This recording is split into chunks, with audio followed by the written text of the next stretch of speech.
Miss Parks, are you a witch? Yes, I am. Is there a law against that?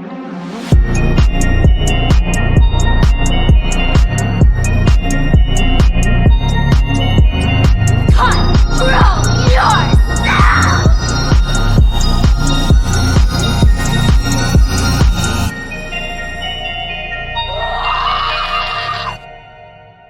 Bonsoir, créatures de la nuit, et bienvenue dans le Grim Girls Podcast, l'endroit où on parle de films d'horreur, de personnages féminins et de thématiques liées à celles-ci. Vous avez peut-être suivi mon petit périple à Paris ces derniers jours, j'ai pris le temps de documenter un peu tout ça sur mon compte Instagram. Je rappelle d'ailleurs, si vous ne me suivez pas déjà, les infos sont en description de chaque épisode.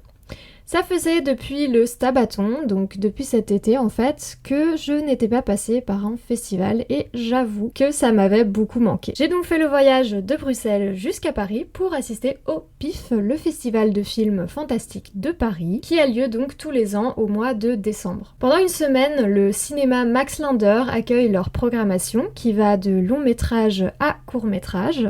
Films français, japonais, américains, britanniques, italiens et j'en passe, il y a vraiment du choix. Au total, je suis allée voir 13 films et quelques courts-métrages, 8 pour être précise.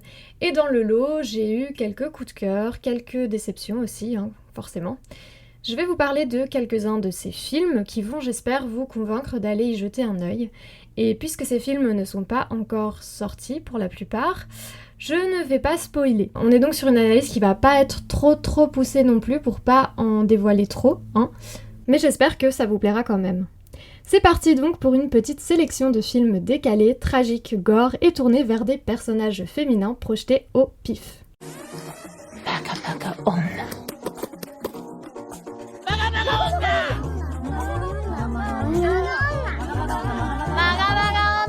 On commence cette sélection avec un film japonais, Mag Mag, réalisé par Yurian Retriever, qui est d'ailleurs l'une des seules réalisatrices présentes dans la sélection de films du festival.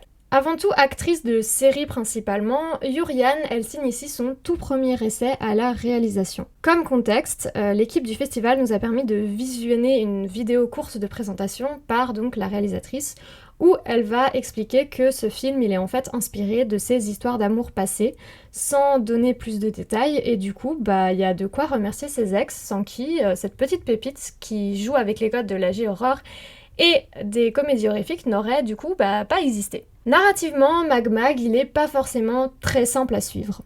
Divisé en chapitres, il aime faire des retours dans le temps, proposer différentes versions d'une même scène selon le point de vue du personnage qu'on suit dans chaque segment. C'est donc pas un film qui est dans un schéma linéaire, mais c'est plutôt un film qu'on appelle un film choral. Alors en fait, un film choral, pour celles qui ne le savent pas, c'est un film qui va en fait présenter plusieurs personnages qui vont évoluer à travers différentes sous-intrigues, mais dont le destin se croise à la fin.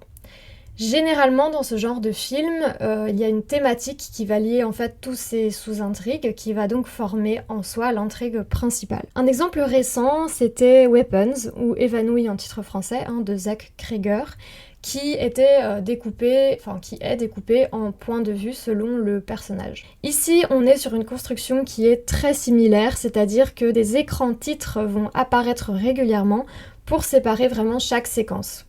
Tous à l'exception d'un seul est défini par le prénom d'un personnage masculin, et alors tout ce qui les unit c'est l'apparition menaçante de Mag Mag.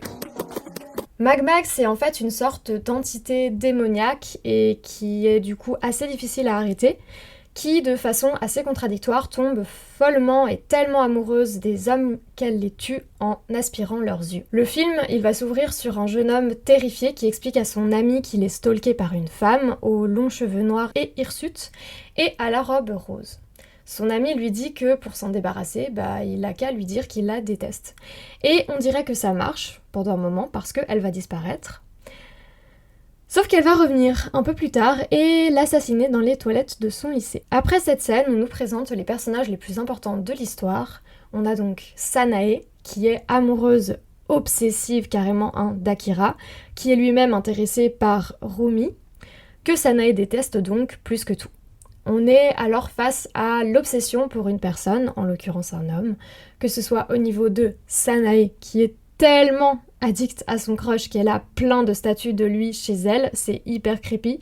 Ça m'a fait rire pour le coup, mais j'avoue que non, faites pas ça, c'est très bizarre. Mais aussi au niveau de Mag Mag, puisque elle hante les hommes qu'elle dit aimer, et donc quand Akira va se faire hanter et puis va se faire tuer par donc Mag Mag, Sanae, elle va tout faire pour se venger. J'ai apprécié ce film pour son traitement assez rafraîchissant, je trouve, des relations toxiques, obsessionnelles et même violentes en fait, qui existent parfois entre les individus. La créature qui est Mag Mag, elle hante ceux...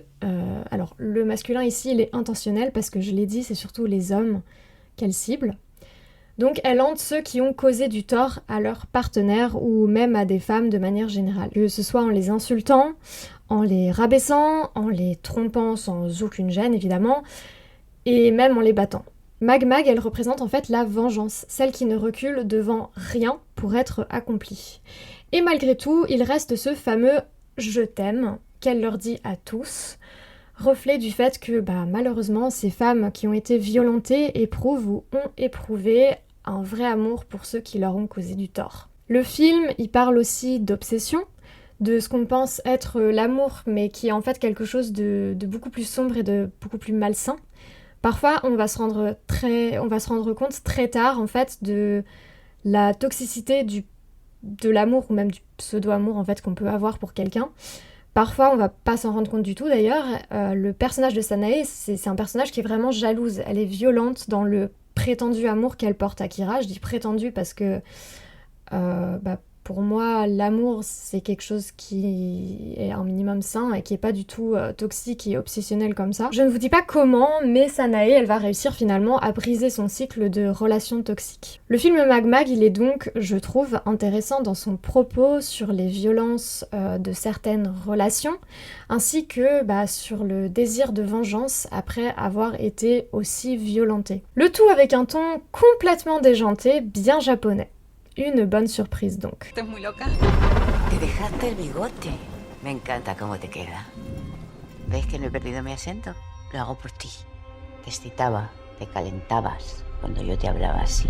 César. Je vais être honnête avec vous, jusqu'au dernier moment, je me demandais si j'allais me rendre à la séance du film Crazy Old Lady ou Viera Loca de son titre original espagnol. Parce que, franchement, vu le titre et le pitch, j'avais un peu la flemme. Encore un film de exploitation, donc en gros on a affaire à une vieille femme qui fait des choses monstrueuses et qui est vraiment complètement folle en fait.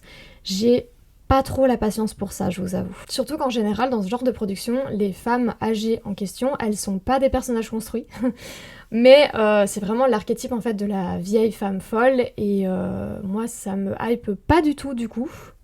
Mais le réalisateur Martin Moregui, je suis désolée, je sais pas comment on le prononce, m'a plus que surprise avec ce film que du coup j'ai fini par aller voir parce que j'étais dans le coin et bon, je suis quand même là pour voir des films. Hein. Et c'est surtout pour ça que j'avais envie de vous en parler. Le pitch, il est vraiment très simple. On a Laura qui reçoit des appels répétés de la part de sa mère, qui s'appelle Alicia, où elle semble complètement délirée, du genre à poser exactement les mêmes questions à seulement quelques minutes d'intervalle, et du coup Laura, elle s'inquiète. Le truc, c'est qu'elle se trouve à des kilomètres de la maison de sa mère parce qu'elle est en voyage avec sa fille, et donc elle peut pas se rendre à la maison de sa mère pour vérifier que tout va bien. Donc qu'est-ce qui se passe? Elle va faire appel à son ex, Pedro, qui accepte d'aller vérifier que Alicia va bien. Sauf que, vous l'imaginez, quand il arrive, eh bien ça va pas se passer comme prévu parce qu'elle va finir par le séquestrer et va l'impliquer dans un jeu très très malsain. C'est pas un spoiler en soi, mais en fait on comprend assez vite que Alicia, elle est tourmentée par une ancienne relation dont elle n'a pas parlé à sa fille d'ailleurs. Elle va en fait appeler Pedro par le nom de cet ex, qui s'appelle César, et elle va se comporter comme si elle était effectivement en présence donc de cet homme César qu'elle a précédemment aimé. Au fur et à mesure du film, on va en fait comprendre que cette relation elle a été violente, physiquement et mentalement, et que en fait tout ça, ça a l'air d'être un moyen pour Alicia de prendre sa vengeance. En plus, je trouve, et je pense, de se réapproprier sa vie. En fait, Alicia, on le voit, c'est vraiment une femme qui est très seule et le film, il le rappelle très bien, déjà parce que Elle est dans une maison qui est assez grande, avec des pièces au plafond, un étage, des pièces très larges finalement, qui sont d'ailleurs remplies de bordel pourtant, qui vont en fait un peu refléter son état mental finalement. On comprend aussi que Laura et elle se voient pas beaucoup. Sa maison d'ailleurs, elle va être vendue et donc elle va devoir partir. Elle va devoir en fait laisser derrière elle une maison dans laquelle elle a vécu pendant des années finalement. Donc c'est assez très dur et finalement elle a que un chien à ses côtés et d'ailleurs qui va être malheureusement tué très très vite. Alors je le précise, moi ça m'a fait très mal au cœur et je sais qu'il y en a parmi vous qui ne supportent pas la violence envers les animaux et en plus c'est assez frontal, enfin on voit pas grand chose forcément non plus mais je tenais vraiment à vous le dire parce que en plus ça arrive comme ça de nulle part au début du film. Donc voilà, elle est très seule en gros. Du coup Alicia elle est vraiment en train de tout perdre et elle tente, je pense, de reprendre le contrôle en enfermant César, entre gros guillemets, hein, parce que du coup c'est pas César, c'est Pedro, vous l'avez compris. Donc l'homme qu'il a en fait abandonné après l'avoir utilisé de plusieurs manières dont on va découvrir en fait dans le film. Donc oui, j'ai plutôt apprécié Crazy Old Lady. Il présente un changement qui est assez sympa en fait, dans un genre qui a tendance à pas trop évoluer ou à stagner, où il y a pas mal de clichés finalement. La photo elle est pas mal d'ailleurs. J'ai beaucoup aimé la maison d'Alicia, le travail par rapport à cette maison où on va passer la majorité du film d'ailleurs.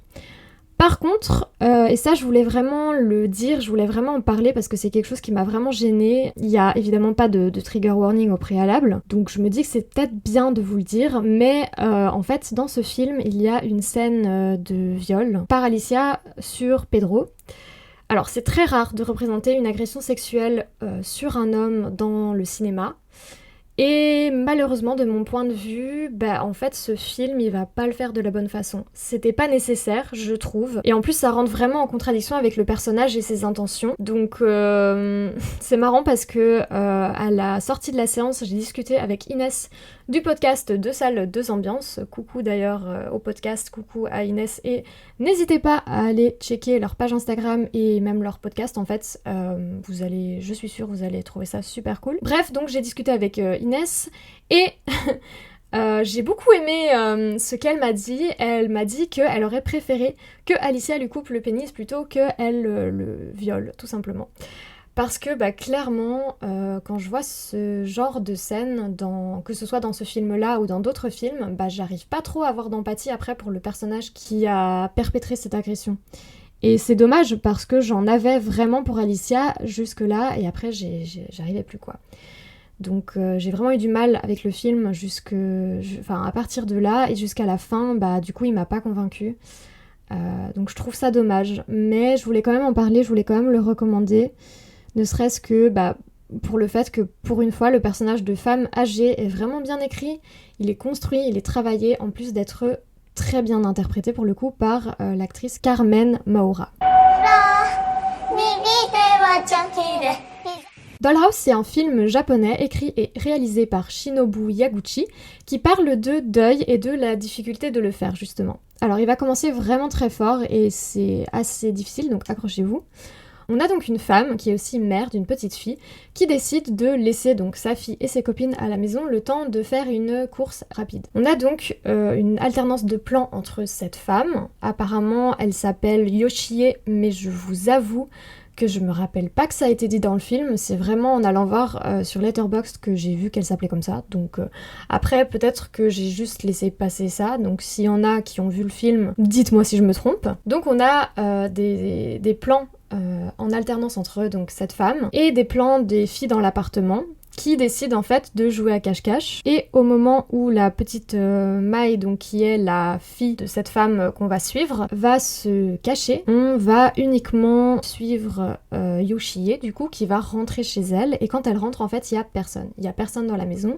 Elle va paniquer évidemment, elle va aller chez les voisins, elle va se rendre compte que toutes les filles sont rentrées chez elle, sauf que elle trouve pas sa fille. Elle va appeler la police, elle va porter déposition, etc. Et en fait, plus tard dans la soirée, elle va trouver le corps de sa fille Mai dans la machine à laver. On va pas le voir, ce corps, heureusement d'ailleurs, hein, parce que pas trop chaud de voir un enfant mort à l'écran en fait, mais on a un long plan sur les expressions du visage de la mère et mon Dieu, c'était vraiment déchirant et terrifiant. Plus tard, elle va acheter une poupée dans une boîte scellée au marché aux puces du coin et elle va se mettre en fait à se comporter comme si cette poupée c'était en fait sa petite fille. Elle va la mettre à table, elle va lui préparer à manger, elle va l'habiller et aussi laver ses vêtements. Elle va couper ses cheveux pour qu'elle ait la coupe de sa fille décédée. Et puis, elle va tomber enceinte et elle va en fait délaisser la poupée qui, vous l'imaginez, va pas être très contente et elle va essayer d'éliminer la nouvelle enfant, May. Pour moi, ce film, il était clairement trop long. Il y avait des plot twists qui servaient pas à grand chose et qui m'ont de plus en plus perdue en fait. Je me suis vraiment désintéressée et désinvestie de ce qui se passait à l'écran, ce qui est vraiment dommage parce qu'au début j'étais vraiment intéressée par le concept. Mais je voulais quand même vous en parler parce que je trouve que c'était intéressant d'avoir un film qui va parler de maternité de cette façon-là, c'est-à-dire avec le lien au deuil, à la culpabilité, la difficulté de passer au-dessus d'un décès. Alors évidemment, on passe jamais vraiment au-dessus de ça, parce que finalement, quelqu'un qu'on a aimé vraiment fort sera toujours avec nous quelque part. Je peux même pas imaginer en fait la douleur que c'est pour quelqu'un de perdre un enfant, mais on va apprendre à vivre avec et pas rester dans le passé pour toujours et en fait pouvoir vivre avec dans le présent. Surtout que cette femme, elle a un autre enfant pour qui elle doit être là entièrement et le film montre que c'est vraiment pas une chose facile parce que en fait plus May, donc sa deuxième enfant, se rapproche de l'âge que Mai avait à sa mort, en fait, Yoshie, elle va ressortir la poupée et elle va autoriser sa fille à la garder. Donc cette poupée, elle est clairement, à mon sens, le souvenir en fait de l'enfant décédé qui va revenir en force à cette époque de leur vie et qu'elle apprendra à littéralement enterrer pour réussir à être heureuse et épanouie avec sa famille, donc avec son mari et sa fille May. Alors évidemment, on est dans un film japonais, donc on va pas faire les choses à la hollywoodienne, et du coup, il y a des retournements de situation qui vont un peu challenger cette interprétation, mais pour moi, c'est ce qui reste le plus plausible. Donc finalement, Dollhouse, il est lui aussi un film qui va vers des thématiques assez touchantes, et qui le fait de manière un peu brouillon, c'est vrai, mais qui le fait à fond, et ça, je trouve que c'est très cool à voir. On passe maintenant à mes attentes, ces films que je voulais absolument voir qui ont attiré mon attention instantanément quand le programme est sorti. Et des 3 films, il n'y en a qu'un qui m'a vraiment déçu, du coup je vais passer brièvement dessus avant de vous supplier d'aller voir les 2 autres. This is more powerful than the space shuttle that flew to the moon. People are easy to manipulate. Apopheniac, c'est un film écrit et réalisé par Chris Mars Piliero. Alors, j'avais des attentes pour ce film. Pourquoi ? Parce que j'ai lu le résumé et voir qu'un film sur les deepfakes allait passer au pif, ça me hypait en fait. Je pense que j'avais juste espéré voir ce sujet traité d'une certaine façon. Et quand j'ai pas du tout eu ça, en fait, ça m'a un peu déçue. Le film, il sait vraiment pas quel ton apporter. J'en ai parlé avec d'autres et on est plutôt d'accord là-dessus. À mon sens, en fait, le film, il va très peu dire, voire presque rien en fait, sur les dangers, les vrais dangers et les répercussions des vidéos et des photos deepfake en fait. Je trouve que c'est assez représentatif que ce soit un mec qui fasse ses vidéos sur des gens qui l'ont juste un peu énervé et qui trouvent ça très drôle de le faire du coup. Mais moi je trouve que le film il va vraiment passer à côté de son propos et c'est très dommage. En plus je vais être obligée de le dire parce que je trouve ça très problématique et c'est aussi pour ça que j'ai vraiment pas aimé le film. Mais en fait le film il va s'ouvrir sur un féminicide très violent où en fait un mec va tuer sa copine parce que il tombe sur une vidéo d'elle qui couche avec un autre. Vraiment c'est une scène hyper brutale, c'est un féminicide donc voilà, ça fait vraiment très mal de voir ça. Et en fait après on a un cut sur un ton qui est très goofy, on passe totalement à autre chose, il n'y a pas de conséquences par rapport à ce féminicide là. On va voir après le mec plus tard qui va apparaître dans une autre des intrigues complètement désorienté. Il a pas l'air d'être maître de lui et du coup on se demande est-ce que le film il essaye de nous faire avoir de l'empathie pour lui. On l'apprend plus tard en fait, la vidéo comme je l'ai dit c'était un deepfake. Est-ce que le film il dit que c'est pas de sa faute, qu'il a été manipulé à tuer sa copine? Et en vrai si c'est ça qu'il dit, j'espère vraiment que c'est pas ça, mais je suis désolée, moi je peux pas cautionner ça en fait, parce que jamais tu peux être excusé de commettre un meurtre comme ça. Bref, voilà, c'était ma hot take sur Apopheniax. Vous l'avez peut-être déjà entendu si vous avez écouté le dernier épisode de Même pas peur podcast où on débrief avec Sylvain, Anouk et Raziel sur le festival. Et si pas, bah du coup, je vous invite à vraiment aller écouter ça. Voilà, ça c'est fait, je me sens mieux. Je vais pouvoir maintenant répandre des bonnes ondes avec mes 2 coups de cœur du festival.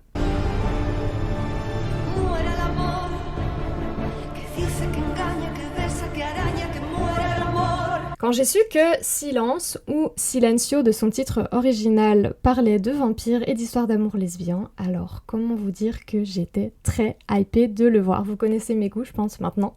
Et alors vraiment rien, je dis rien, ne pouvait me préparer à l'énorme claque que je me suis prise tant sur la forme que sur le fond. Visuellement, le film, déjà, il est magnifique. Chaque plan, il est réfléchi, il est composé comme un tableau, avec une omniprésence de couleurs comme le rose, le blanc, le violet.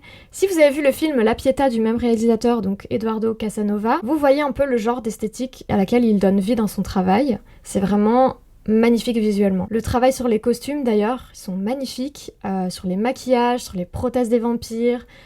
On a les visages, les doigts qui sont longs et très fins, les oreilles pointues, les blessures en forme de croix sur le front, enfin tout est très beau, la musique aussi, elle est sublime, il y a un numéro de chant absolument génial qui va se terminer en gros bain de sang et ça c'est incroyable, vraiment tout ce qu'on aime. Je suis pas la plus grande experte en analyse de mise en scène, mais je voulais quand même parler un petit peu de la forme du film avant de passer au fond. Alors le titre du film, il est vraiment très important puisque dans ce film, il y a en fait tout un questionnement sur le fait de dire ou non des choses, de les annoncer et risquer de perdre celles qu'on aime, ou bien de les cacher et vivre avec des secrets qui vont nous détruire de l'intérieur. Silencio, c'est une histoire où les vampires vivent cachés, puisque ils et elles sont accusés en fait de véhiculer des maladies comme la peste, et puis ensuite plus tard le sida. D'un autre côté, on a les êtres vivants qui vont mourir à cause de ces maladies, et du coup, l'alimentation pour les vampires devient assez compliquée. On va suivre dans ce film des personnages féminins. En fait, il n'y a qu'un seul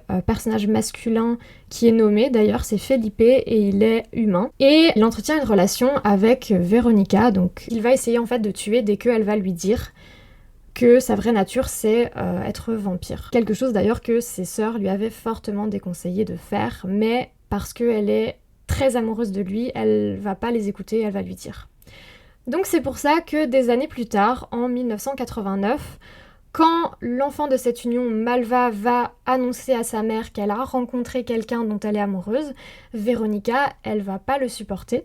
Contrairement à tous les slogans d'ailleurs qu'on entend en fait, qui sont scandés par des manifestants pour d'ailleurs la lutte et la reconnaissance du sida comme maladie réelle et importante à visibiliser, Veronica en fait elle va porter le discours du silence comme garantie d'une vie sans risque. Puisque parler, ça l'a fait en fait perdre son être aimé. L'analogie avec la difficulté pour une personne d'annoncer avoir le sida à son ou sa partenaire, c'est assez simple à comprendre ici. Parce que oui, le sida, ça fait vraiment partie intégrante de l'histoire du film, dont le but est aussi, je pense, de traiter d'un sujet qui a été tabou pendant très longtemps, et qui l'est encore un petit peu maintenant. Malva, elle va être tiraillée entre les 2 discours qu'elle entend, donc elle aimerait en fait révéler à sa petite amie, Triana, sa nature de vampire, et c'est en fait quand Triana, elle va lui annoncer qu'elle a le sida, que Malva va avoir le courage de lui avouer qu'elle est une vampire. Donc Silencio, il va en fait finalement prendre un parti, celui que le silence est égal à la mort.